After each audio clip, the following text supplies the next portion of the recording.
What if I told you Jesus came to abolish religion? What if I told you voting Republican really wasn't his mission? What if I told you Republican doesn't automatically mean Christian, and just because you call some people blind doesn't automatically give you vision? I mean, if religion is so great, why has it started so many wars? Why does it build huge churches but fails to feed the poor? Tell single moms God doesn't love them if they've ever had a divorce, but in the Old Testament, God actually calls religious people whores. Religion might preach grace, but another thing they practice, tend to ridicule God's people. They did it to John the Baptist. They can't fix their problems, and so they just mask it, not realizing religion's like spraying perfume on a casket. See, the problem with religion is it never gets to the core. It's just behavior modification, like a long list of chores. Like, let's dress up the outside, make it look nice and neat. But it's funny, that's what they used to do to mummies while the corpse rots underneath. Now, I ain't judging, I'm just saying, quit putting on a fake look. Because there's a problem if people only know that you're a Christian by your Facebook. I mean, in every other aspect of life, you know that logic's unworthy. It's like saying you play for the Lakers just because you bought a jersey. See, this was me too, but no one seemed to be on to me. Acting like a church kid while addicted to pornography. See, on Sunday I'd go to church, but Saturday getting faded, acting if I was simply created to just have sex and get wasted. See, I spent my whole life building this facade of neatness, but now that I know Jesus, I boast in my weakness. Because if grace is water, then the church should be an ocean. It's not a museum for good people, it's a hospital for the broken. Which means I don't have to hide my failure, I don't have to hide my sin.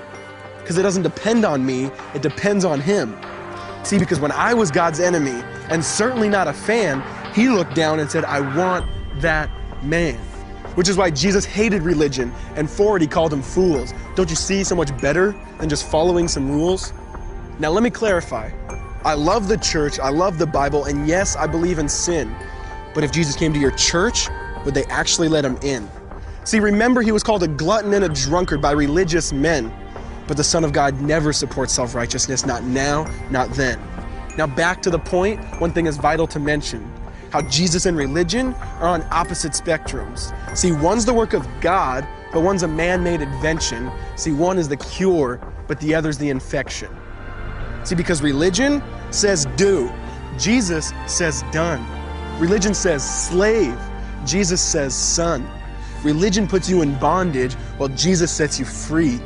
Religion makes you blind, but Jesus makes you see.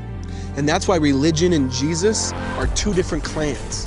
Religion is man searching for God. Christianity is God searching for man. Which is why salvation is freely mine, and forgiveness is my own. Not based on my merits, but Jesus' obedience alone. Because He took the crown of thorns and the blood dripped down His face. He took what we all deserved. I guess that's why you call it grace.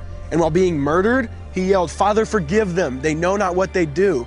Because when He was dangling on that cross, He was thinking of you. And He absorbed all your sin and He buried it in the tomb, which is why I'm kneeling at the cross saying, come on, there's room. So for religion, no, I hate it. In fact, I literally resent it. Because when Jesus said, it is finished, I believe He meant it.